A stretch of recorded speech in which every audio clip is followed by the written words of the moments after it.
Hello friends, good morning. Welcome to our channel Target with Lallan Sharma. Today we will discuss about refraction of light. आइए देखते हैं विद्यार्थी concept. Refraction of light में विद्यार्थी है जब लाइट एक ट्रांसपेरेंट मीडियम से सेकेंड ट्रांसपेरेंट मीडियम में इंटर करता है तो वह अपना पाथ चेंज कर देता है। इसी फिनोमिना को रिफ्रैक्शन कहा जाता है। तो यहां देखें, जब लाइट रेयर मीडियम से डेंसर मीडियम में जा रहा है तो इमिटेड लाइट जो होता है आपका वो नॉर्मल की ओर बेंड हो जाता है। यहां देखें, जब लाइट डेंसर मीडियम से रेयर मीडियम में जाती है तो इमिटेड लाइट जो है नॉर्मल से दूर हट जाता है। और यहां पर देखा जाए, यहां पे रेयर मीडियम और डेंसर मीडियम है लेकिन यहां एंगल ऑफ इंसिडेंट जीरो है तो एंगल ऑफ रिफ्रैक्शन भी जीरो होगा। यस, और रेयर मीडियम में स्पीड ऑफ लाइट जो है ज्यादा होती है और डेंसर मीडियम में स्पीड ऑफ लाइट कम होती है। तो यहां तो रिफ्रैक्शन हुआ भी नहीं। कहा जाता है कि वेलोसिटी में चेंज होने के कारण रिफ्रैक्शन होता है। यहां तो वेलोसिटी चेंज हो रहा है फिर भी रिफ्रैक्शन नहीं हो रहा है। तो इसका मतलब ये जो आपका मिसकंसेप्ट है वो ठीक नहीं है। बाद में इसे दूर करते हैं। अब आगे देखा जाए, कोई रेस सीधे जा रही है और बेंड नहीं होती किसी की तरफ, और ये पहला मीडियम है दूसरा मीडियम है, इसका मतलब दोनों मीडियम सेम है। तो ये यहां पे इतना कॉन्सेप्ट रहा है। इसका डिफिनेशन देखा जाए, when light enters from one transparent medium to another transparent medium the direction of its propagation change. This phenomena is called refraction of light. तो यहां पे विद्यार्थी देखा जाए, पार्शियल रिफ्लेक्शन भी होता है। मतलब टोटल लाइट इमिटेड नहीं होता, रिफ्रैक्शन टोटल नहीं होता, उसका कुछ क्या भाग होता है, उसका कुछ भाग रिफ्लेक्शन भी होता है। ध्यान दिया जाए तो पहले वाले केस में जब रेयर मीडियम से लाइट डेंसर मीडियम में जा रहा, ऐसे केस में angle of incident is greater than angle of refraction.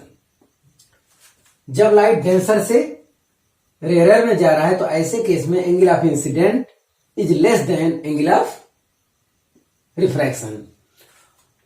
और यहां पे जब लाइट नॉर्मली इंसिडेंट होता है तो ऐसे केस में angle of incident is equal to angle of refraction, और वो भी क्या होगा, जीरो होता है। अब अगर मीडियम सेम है तो angle of incident angle of refraction के इक्वल होगा। यहां पे दोनों क्या होगा, एक ही एंगल बनाएंगे। ध्यान दिया जाए, ये आई है ये आर है, तो ऐसे केस में यहां पे हो जाएगा आई इक्वल टू आर। अब इससे रिलेटेड कुछ और कॉन्सेप्ट देख लिया जाए। The speed and wavelength are change of emitted light. जो ये लाइट है इसकी क्या हो जाएगी, स्पीड और वेवलेंथ चेंज हो जाती है। ध्यान दें, ड्यू टू पार्शियल रिफ्लेक्शन जो यहां पे हुआ है, the energy intensity and amplitude of emitted light decreases as compare to incident light. Incident light के कंपेरिजन में, ये इंसिडेंट लाइट है, इंसिडेंट लाइट के कंपेरिजन में इमिटेड लाइट की क्या हो जाता है, एनर्जी इंटेंसिटी एम्पलीट्यूड ये चेंज हो जाता है, डिक्रीज हो जाता है। वो बात पहले वाली नहीं रह जाती। ध्यान दिया जाए, किसके कारण, पार्शियल रिफ्लेक्शन के कारण। अगला पॉइंट क्लियर किया जाए, the frequency and phase of the emitted light remains the same as the incident light. मतलब फ्रीक्वेंसी और फेस जो है सेम रहता है इमिटेड लाइट का इंसिडेंट लाइट की तुलना में। नोट में देख लिया जाए विद्यार्थी, light travels in the form of wave front. इसी कंसेप्ट से हम बताएंगे कि लाइट का रिफ्रैक्शन क्यों होता है। तो यहां फिगर में देखा जाए विद्यार्थी, ये रेयर मीडियम है, ये डेंसर मीडियम है। यस, जब लाइट वेव फ्रंट के रूप में आगे बढ़ रहा था तो यहां से यहां तक मीडियम एक था, यहां तक। अब इसके बाद जब वेव फ्रंट आगे बढ़ता है तो इसका कुछ भाग जो है डेंसर मीडियम पड़ता है और इसका कुछ भाग रेयर मीडियम में पड़ता है। रेयर मीडियम में जो वेव फ्रंट का भाग पड़ता है उसकी वेलोसिटी ज्यादा होती है और जो डेंसर मीडियम में पड़ता है उसकी वेलोसिटी कम होती है। इसीलिए यहां पे देखे होंगे कि इधर की गैपिंग कम है और इधर वाली गैपिंग ज्यादा है। अब इसी वजह से जो यहां पे होता है रिफ्रैक्शन होता है कि इधर वेव फ्रंट की वेलोसिटी ज्यादा हो जाती है तो ज्यादा दूरी कवर कर लेता है और इधर ये डेंसर मीडियम वेलोसिटी कम होने की वजह से यहां सिकुड़ जाता है। तो अब यहां से लाइट को क्या करना पड़ेगा, बेंड होना पड़ेगा। यस, तो this is the reason of refraction. मतलब स्पीड ऑफ वेव फ्रंट जो है रेयर मीडियम में ज्यादा होता है और डेंसर मीडियम में स्पीड ऑफ वेव फ्रंट कम होता है। इसी कारण से यहां पे लाइट बेंड हो जाती है। This is the reason of refraction. तो हाँ विद्यार्थी, इसे आप कॉपी कर लीजिए। तो फिर आगे का कॉन्सेप्ट हम देखते हैं।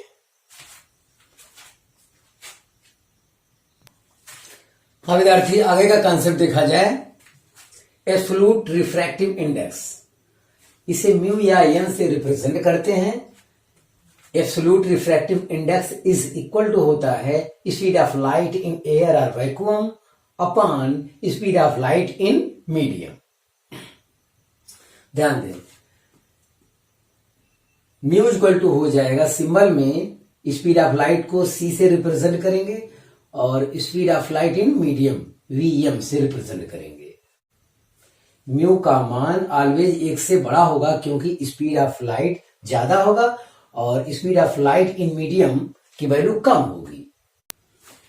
मीडियम में स्पीड ऑफ लाइट की वेलोसिटी जितनी कम होगी ये पता चलता है उससे कि म्यू का मान मतलब ऑप्टिकल डेंसिटी जो है उतना ही ज्यादा है। ध्यान दें, तो इस फार्मूले को अगर यूं लिखा जाए, speed of light in medium is equal to speed of light in air और वैक्यूम अपॉन म्यू। तो म्यू की वैल्यू जितना ज्यादा होगी speed of light in medium उतना ही कम होगा। जैसे म्यू की इक्वल टू 2 हो गया तो ऐसे केस में velocity of light in medium speed of light के कंपैरिजन में आधा हो जाएगा। ध्यान दिया जाए, यहां देखें, refractive index for air with respect to vacuum. देखिए, जो न्यूमेरिकल में विद्यार्थी प्रयोग किया जाता है रिफ्रैक्टिव इंडेक्स फॉर एयर और वैक्यूम दोनों के लिए एक ही प्रयोग किया जाता है, जबकि वास्तव में थोड़ा सा फर्क होता है। Refractive index of air with respect to vacuum is equal to होता है 1.00029। ध्यान दिया जाए। अब इस कंसेप्ट को थोड़ा सा और आगे बढ़ाया जाए। यहां पे देखें,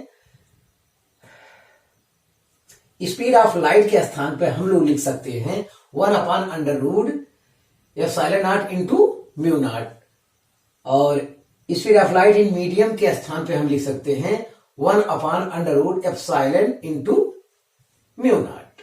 ध्यान दें, इसको जब डिवाइड करेंगे तो ये आएगा epsilon into mu upon ε0 into mu naught over under root. तो एप्सिलॉन अपॉन ε0 के स्थान पे एप्सिलॉन आर रखा जाता है। एप्सिलॉन आर क्या है? Relative permittivity of medium. Mu upon mu naught के स्थान पे रखा जाता है mu R.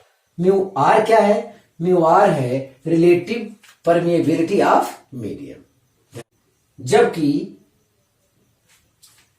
Epsilon not permittivity of free space है और एप्सिलॉन परमिटिविटी ऑफ मीडियम है। म्यू नॉट है परमिएबिलिटी ऑफ फ्री स्पेस जबकि म्यू परमिएबिलिटी ऑफ मीडियम है। ध्यान दिया जाए तो इतना कॉन्सेप्ट और आपके दिमाग में होना चाहिए। अब कुछ और इससे रिलेटेड कॉन्सेप्ट देखा जाए। The value of mu is independent of I and R. ये म्यू वाली वैल्यू जो है आई और आर पर डिपेंड नहीं करता है। यहां देख लीजिए, speed of light upon speed of light in medium. It depends on the pair of medium and colour of light. ये जो है मीडियम के पेयर पर डिपेंड करता है और कलर ऑफ लाइट, लाइट के कलर पर डिपेंड करता है। ध्यान दिया जाए, the value of mu is maximum for violet. Violet colour के लिए म्यू का मान सबसे ज्यादा होता है, जबकि रेड कलर के लिए म्यू का मान सबसे कम होता है। एक कंसेप्ट और है विद्यार्थी यहाँ पे, टेम्परेचर ऑफ मीडियम इंक्रीज करेगा तो रिफ्रैक्टिव इंडेक्स डिक्रीज करेगा। ऐसा क्यों? अगर टेम्परेचर इंक्रीज किया विद्यार्थी, अगर टेम्परेचर इंक्रीज करता है तो ऐसे केस में ये वेलोसिटी ऑफ मीडियम ये भी क्या कर देगा? इंक्रीज कर जाएगा। जब ये ज्यादा हो जाएगा तो जाहिर है म्यू की वैल्यू क्या हो जाएगी? ऐसे केस में म्यू की वैल्यू डिक्रीज कर जाएगी। टेम्परेचर बढ़ाने पर speed of light in medium increase करता है तो जब ये ज्यादा हो जाएगा तो ये वैल्यू यहाँ पे कम हो जाएगी। तो ये कंसेप्ट भी आपको विद्यार्थी जानना चाहिए। तो आप इसे कॉपी कर लीजिए, तो फिर आगे का कंसेप्ट देखते हैं।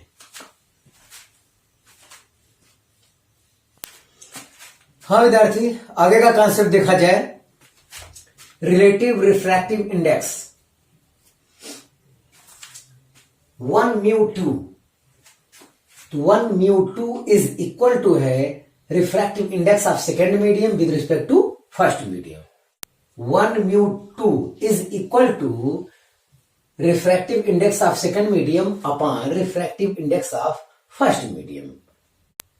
एक तो इसकी आपको आवश्यकता होगी, फिर 1 μ2 इज इक्वल टू μ2 के स्थान पे हम लोग लिख सकते हैं c अपॉन v2, μ1 के स्थान पे लिख सकते हैं c अपॉन v1। तो यहां से स्पीड ऑफ लाइट कैंसिल हो जाएगा तो हमें जो मिलेगा v1 अपॉन v2। अगर हमें जरूरत पड़ता है वेलोसिटी में तो 1 μ2 इज इक्वल टू होता है v1 अपॉन v2। v1 है फर्स्ट मीडियम में स्पीड ऑफ लाइट और v2 है सेकंड मीडियम में स्पीड ऑफ लाइट। ये भी हो सकता है 1 μ2 is equal to v equal to होता है न्यू लैम्डा। न्यू ये फ्रीक्वेंसी है और फ्रीक्वेंसी चेंज नहीं होता है, तो न्यू लैम्डा 1 और v2 के स्थान पर लिखेंगे न्यू लैम्डा 2। तो न्यू मतलब फ्रीक्वेंसी ऑफ लाइट ये चेंज नहीं होता है तो ये कैंसिल हो जाएगा। तो अब जो हमें एक और रिजल्ट मिल रहा है 1 μ2 is equal to lambda 1 upon lambda 2। Lambda 1 first medium में लाइट की वेवलेंथ है, लैम्डा 2 सेकंड मीडियम में लाइट की वेवलेंथ है।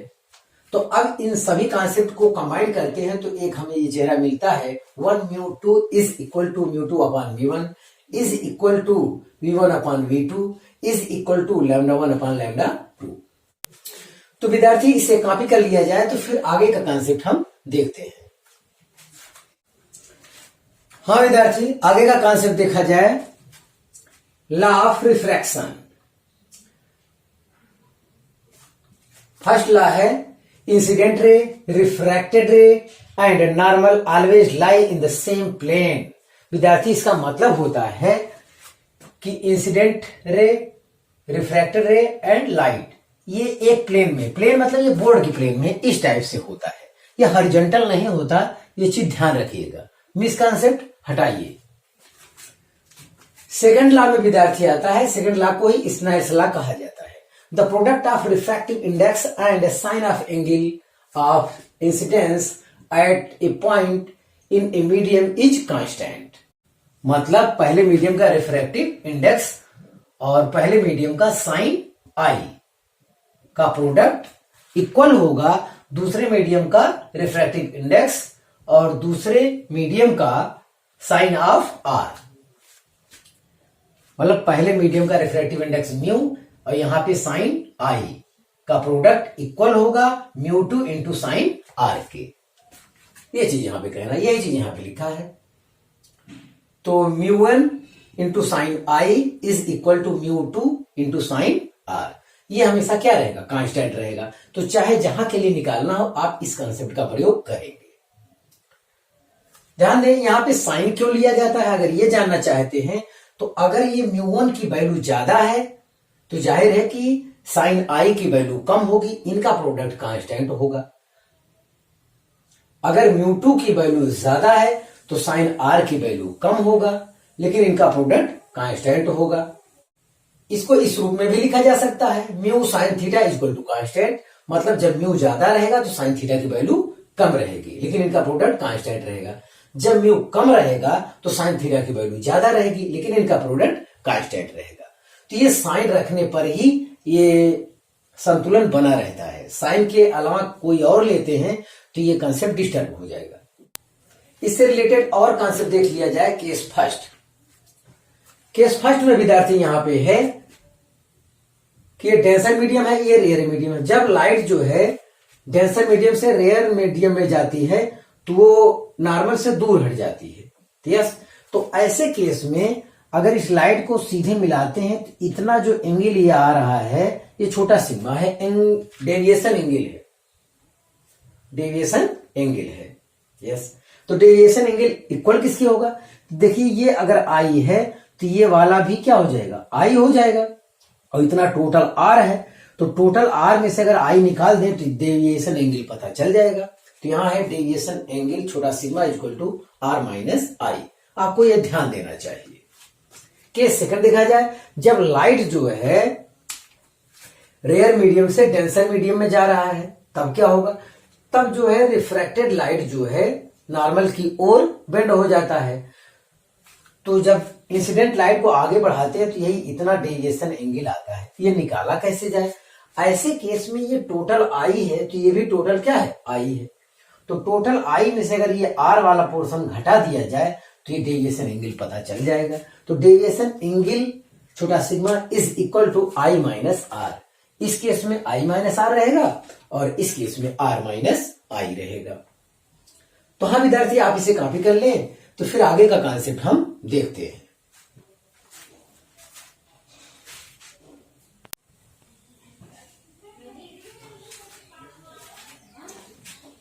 हाँ विद्यार्थी, आगे का कॉन्सेप्ट देखा जाए, refraction through parallel multiple media. जब कई मीडियम हो तब रिफ्रैक्शन का न्यूमेरिकल कैसे सॉल्व करेंगे उसका तरीका यहाँ पे देखा जाए। तो यहाँ है एयर, वाटर, ग्लास, फिर आपका एयर।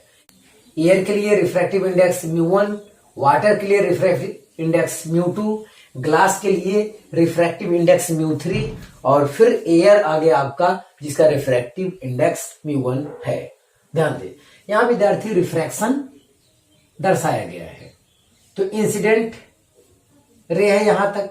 अब ये रेयर से डेंसर में जा रहा है तो जाहिर है कि नॉर्मल की ओर बेंड करेगा, तो ये हुआ।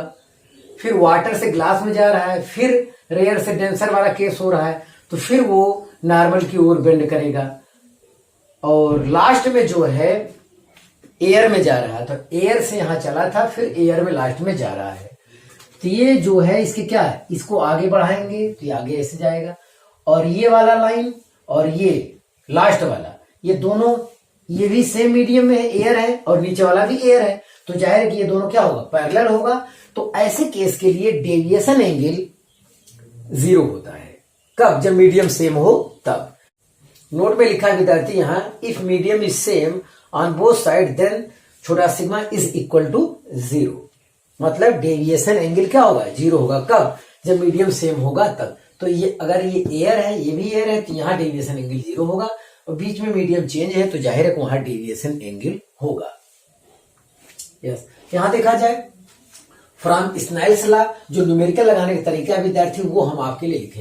एट पॉइंट ए हम आपको बताए हैं कि इसका रिफ्रैक्टिव इंडेक्स और इसका साइन I1, देखिए μ1 sine I1 is equal to इसका रिफ्रैक्टिव इंडेक्स और इसका sine I2, μ2 into sine I2। Equation first कर दिया। एट पॉइंट बी के लिए ले रहे हैं, μ2 sine I2 is equal to μ3 into sine of I3। यहां इक्वेशन सेकेंड बन गया। अब एट पॉइंट सी के लिए ले रहे हैं तो μ3 sine I3 is equal to μ1 into sine of I4।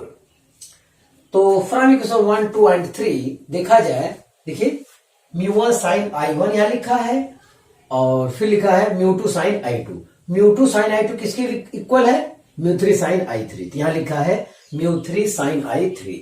अब ये किसके इक्वल है? ये इसके इक्वल, तो यहां लिख दिए। तो एक साथ डायरेक्ट आप यही फार्मूला अप्लाई करेंगे। अब यहां से देखा जाए, पहला और लास्ट ले रहे हैं क्योंकि ये I4 एंगल कितना बन रहा है ये हमें आपको बताना है। ध्यान दे, तो μ1 साइन I1 यहां लिखा है μ1 साइन I4।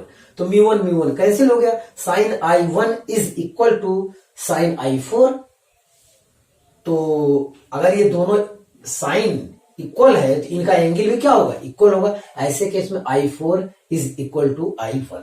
तो ये सवाल इतना करने की जरूरत नहीं है, डायरेक्ट देख के अगर मीडियम सेम है तो एंगल क्या होगा, ये सेम होगा, अपने आप पता चल जाएगा। जैसे यहाँ 30 डिग्री है तो यहाँ आंसर 30 ही आएगा, ध्यान दिया जाए।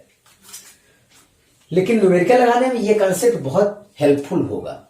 तो विद्यार्थी आप इसे कॉपी कर लीजिए। हाँ विद्यार्थी, आज बस इतना ही। आप मेहनत से पढ़ाई करते रहें। All the very best.